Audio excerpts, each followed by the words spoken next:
that Nigeria is no longer a country. Nigeria is late. Nigeria is dead as a country. And no leader or any finest mind you can ever think of.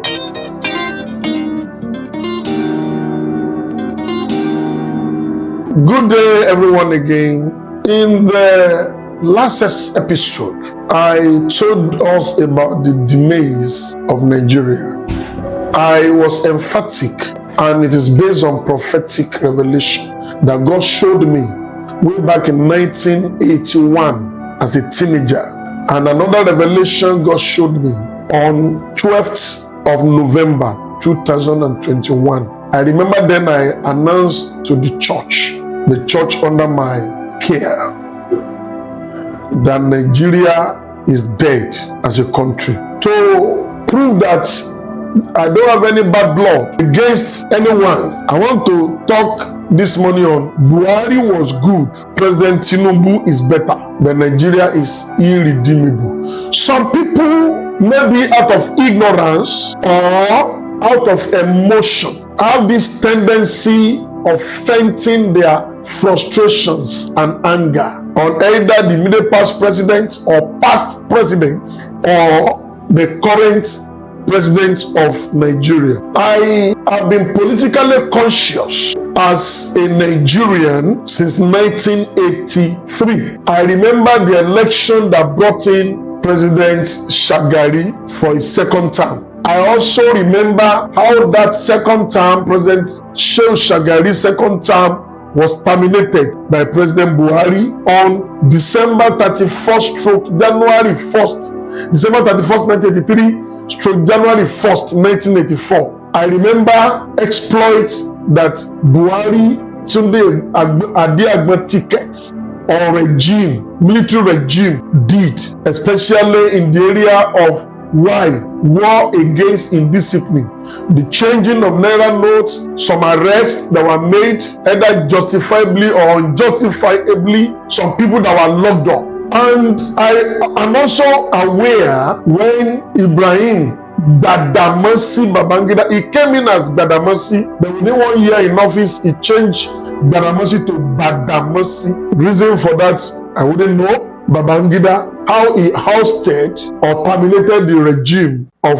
President Muhammadu Buhari as head of state. Since then, several other leaders have come on board. Enesonese came on board as an interim president. He was ousted by General Choni Abacha, who ruled between 1993 November to 1998. I was also politically conscious when Abacha died, with MK Abiola in detention, having not reclaimed his mandate, June 12, 1993 mandate, and how General Absalami Abubakar took over. I was politically conscious when Absalami Abubakar arranged for a political transition from military regime to what we call today as the Fourth Republic. I was politically conscious in 1999. Of course, the transition began in 1998 when General Absalami Abubakar handed over the reign of power to President Olusegun Obasanjo on May 29, 1999. I was politically conscious. At that time, Nigeria was a pariah state with heavy indebtedness to Paris Club and some other unilateral and bilateral institutions. I was aware how President Obasanjo negotiated for debt relief and how our debt was brought down from over $30 billion to about 1.8 or $1.3 billion or thereabouts. Obasanjo left the government and handed over the power to the late President Umaru Musa Yar'Adua.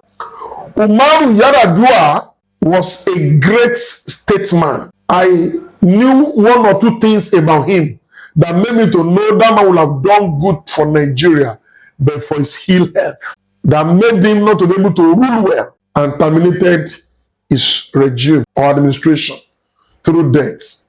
I was politically conscious when Jonathan Ebele Goodluck took over on May 10, 2010 as the president of Nigeria, or May 5, whichever date is not sacrosanct. Jonathan was one of the finest leaders Nigeria has ever produced. President Jonathan, he was a golden-hearted man. He had good heart and he had the vision. Many people, because he was not abrasive nor aggressive like President Olusegun Obasanjo, took him for granted. Some people call him go slow, Papa go slow. Some people, several names. But you know what? Jonathan, in this Fourth Republic, is the best president so far. He organized 2014 confab, a political conference where the future of this nation could be negotiated by all the ethnic nationalities involved and decide where we are going. A paper was produced. Retired Justice Kutigi was the chairman of that confab. When Jonathan recontested in 2015 and lost, nobody knew he would be handing over to President Buhari, Muhammadu. They did, against all expectations, because he did not want bloodshed. President Muhammadu Buhari took over the reign with all his energy, with intention to salvage the situation. But shortly after, he became sick and was, due to old age or whatever circumstances, he was checking in and out of the country until he lost focus. What defeat he did in 84-85 regime when he came as head of state, some people were expecting same feats or achievements. But he left Aso Rock after 8 years in office. Nothing much can be recorded. That does not mean he was not a good president. That does not mean he didn't mean well. The truth is, Nigeria is dead.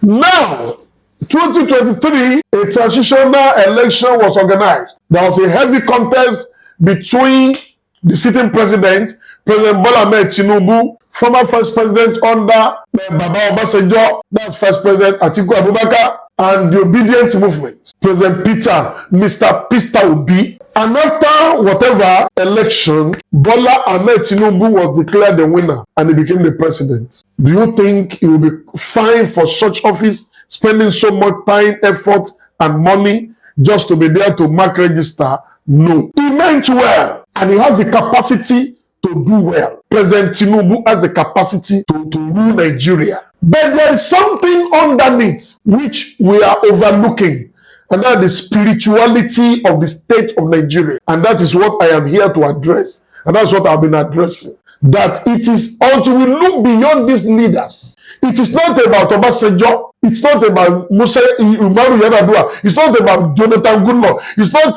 about Muhammadu Buhari. It's not about President Bola Ahmed Tinubu. It's about the fact that Nigeria is no longer a country. Nigeria is late. Nigeria is dead as a country. And no leader, bring in Mr. Peter Obi, bring in Atiku Abubakar, or any finest mind you can ever think of. Bring in those who are blaming the present president or past president. Bring in Tunde Bakare. He will do worse. Tunde Bakare will finish this nation under 6 months. Under Tunde Bakare leadership, Nigeria will crumble and crash. Bring in Professor Wole Soyinka. He could not do it. Nigeria is dead. And to realize this fact and now begin to think of what next step to take as political leaders, as religious leaders, as business leaders, we are just deceiving ourselves. Thank you.